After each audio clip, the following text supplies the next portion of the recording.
accounting system. You're probably familiar with Xero, spelled Xero, receipt management.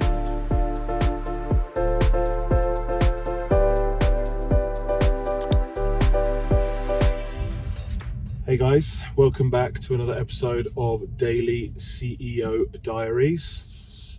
If you are just joining me, I am plotting my journey from 2 mil turnover, and we have a good profit margin, but we're very inefficient. I'll get into that in a future video. We don't have a lot of cost in comparison to traditional model. Because most of our team are offshore, and this is a very candid diary. I'm going to go through my income, profitability, margins, just to help you understand what I'm doing in the journey from where I'm at. So if you're a business owner that's grown and scaled and gotten to a certain point, probably just into that 2 comma club, I think this will be incredibly useful for you, especially if you're looking to scale a service business.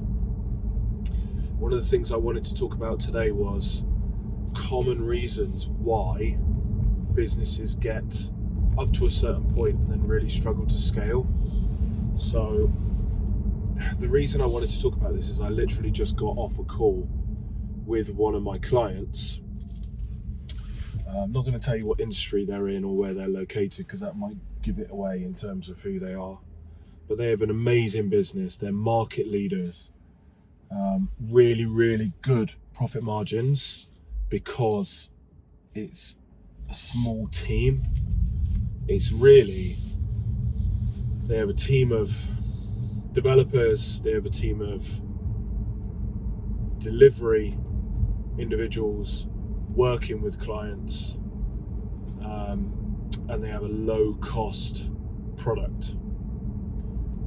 But what they don't have up to this point, and they haven't created, because I guess they've not really had to think about it, and rightly they've tried to keep their business as lean as possible, is an operations team that's taking care of certain things. And one of the things now, when you get to a certain point, that you really shouldn't be having to take care of as a business owner is financial admin. So for a business that's turning over maybe 2 mil, 3 mil, 1 mil, you'll have to make payments every week. You will have to manage your own cash flow in terms of, can you afford to pay that person? What should you be doing in terms of getting money in? Just managing the day-to-day and monitoring of the finances, which is what we call financial control, and also having a look at the finances in order to make decisions, and that's what we call financial direction. So in this client's particular case, they've got no financial visibility, so they've got to a certain point, but they can't necessarily make the right strategic decisions moving forward because they don't have weekly bookkeeping, they don't have management accounts, they don't have a financial plan, they don't have a cash flow forecast. They understand the number of customers they've got, they understand what their total cost is, so they have a good understanding just in their heads what their margins are. They're intelligent, highly intelligent people, what their margins are, how much cash they're generating each month, and what their bank balance is. But past a certain point, these are not enough data points to make good decisions. Just bank balance, margin, and profitability isn't enough to make fully informed strategic decisions. That's the first thing. So you will end up getting stuck because you either spend too much money and run out of cash, or you stockpile cash because your cash balance is really your risk avoidance technique, and so you're not sitting down with reference to the numbers and having big picture strategic conversations.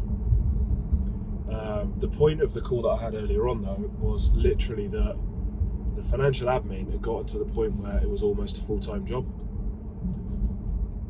Firstly, it doesn't need to be, because what happens is most owners will be paying their suppliers or their team based on who's shouting at them for payment. So it's very ad hoc. There are multiple payments going on through the week.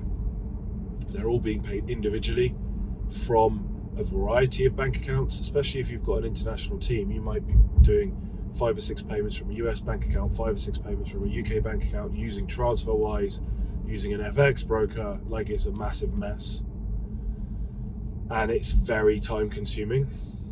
A lot of the time there are issues with making payments to those people because of where they are, the bank that they have, and it's really inefficient, especially if there's foreign currency involved, because you will be losing out on poor FX rates.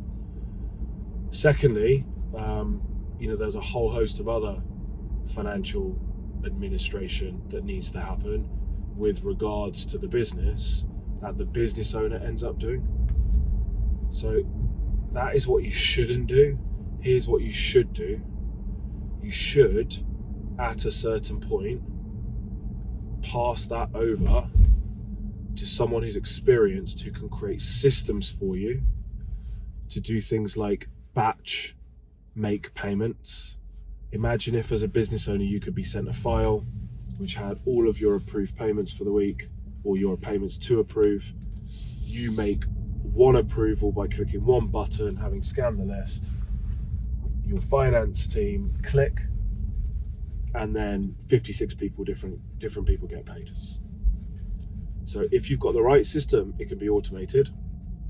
If you've got the right system, it should only require you to give approvals. If you've got the right system, then there is still risk management, because you're not just giving access to your bank account, you are giving access to a finance team to be able to make certain payments and set up certain processes for you.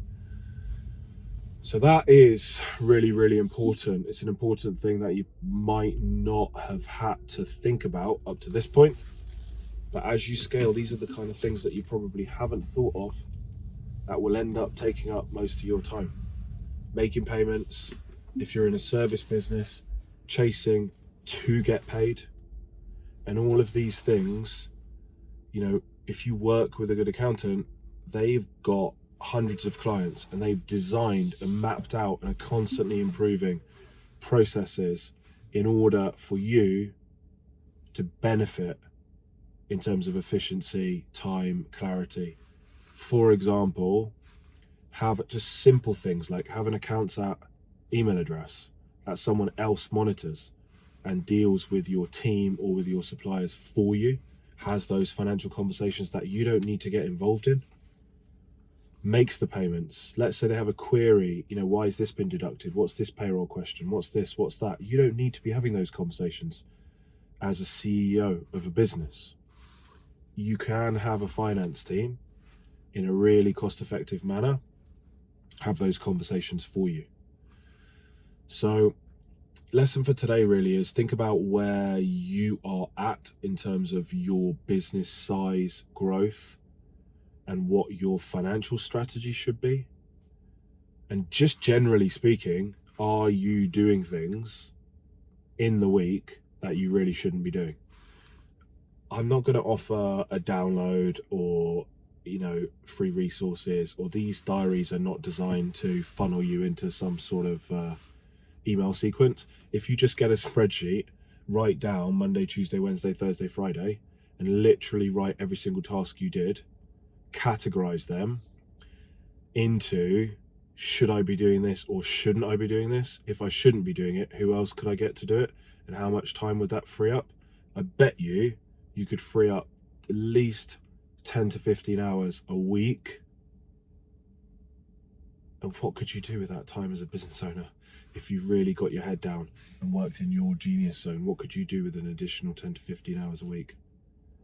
I bet you could do a lot of good in your business. So I'll leave you with that thought today. Hope you're enjoying the daily CEO diaries. That's the other Tesla just arriving. We are here today to watch my son play hockey for his school against a hockey school. So he's probably going to get battered.